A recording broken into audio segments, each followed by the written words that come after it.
This video brought to you in part by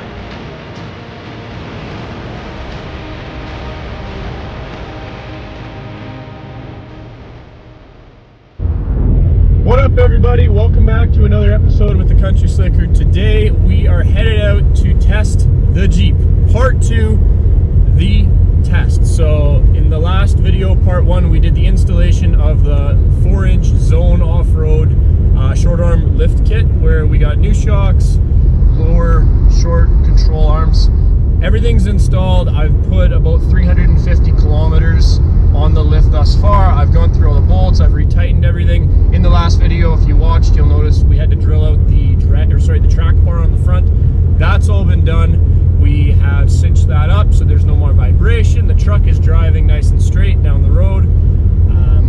We did actually have an issue with death wobble, which we corrected by adding some washers to the new front drag links. So if you have any issues with that, feel free to drop down in the comments below and ask me about it. I'll tell you how I did my fix on that. But good to go. The only thing left to do whatsoever is worn out sway bar bushings in the front. We are still getting a little bit of vibrations over bumps, and I think it's in part due to that. So we got some of those ordered. Thank you to Rock Auto. Can't wait for those to ship in. But stay tuned. We're gonna go out. We're gonna flex this thing. We got a fresh layer of snow last night. We actually got about 15 centimeters. So I'm sure it's gonna be super snowy out there. But we're gonna go out. My boy Faisal, who was in the last video, he's coming out with me today as well. So we're gonna send it as hard as we can. I think we're even gonna throw our chains on just to make sure we can really send it up some steep and deep stuff.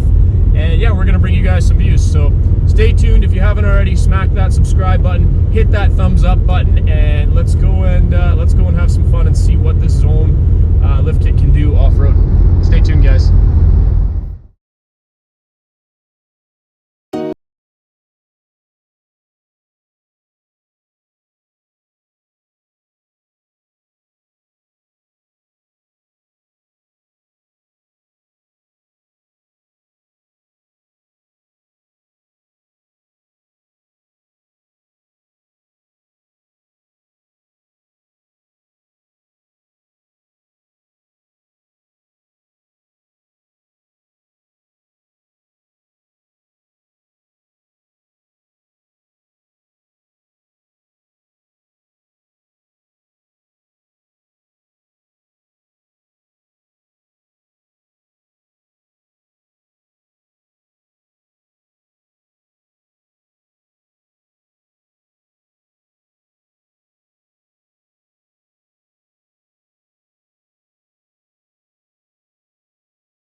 close.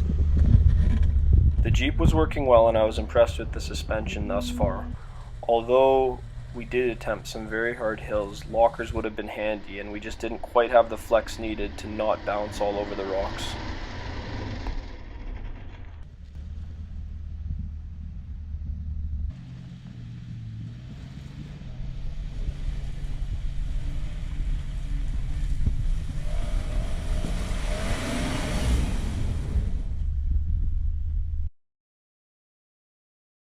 After several more attempts at the hill, we figured we would quit while we were ahead and before we broke something. Faisal, as you can see, walked right up it with twin lockers, a 3-inch lift, and 35s on his Jeep JK Rubicon.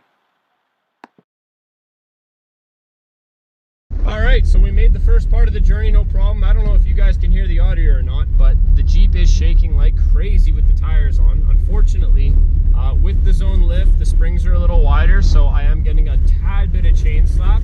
Once you add that inch that comes from the from the chains going on, it does touch the spring a little bit. So we've shaved off some paint, but we're not binding. So everybody looking and going, can I run V-bar chains? You can, but it's going to bind a little bit. So I shouldn't say that. It's not binding, it's just catching. So we only run chains here in Alberta, I'd say 6 months of the year. The other 6 months you can go and wheel with just a little bit of skinny pedal. So we're going to keep going. We're going to do the next part of the trail. We're going to do the winter loop, and yeah, stay tuned. Having fun, just performing good. Good flex, good yeah, good flex, comfortable ride. The shocks, I'm not going to go ahead and say the shocks are amazing. If you're watching this video, maybe consider upgrading the shocks instead of the zone ones. Perhaps go with the upgraded ones. I think they were the Fox ones, which were an extra $250-300. In hindsight, that might have been the option. So I'll do a long-term review in 6 months and we'll go from there. But so far so good.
Bye.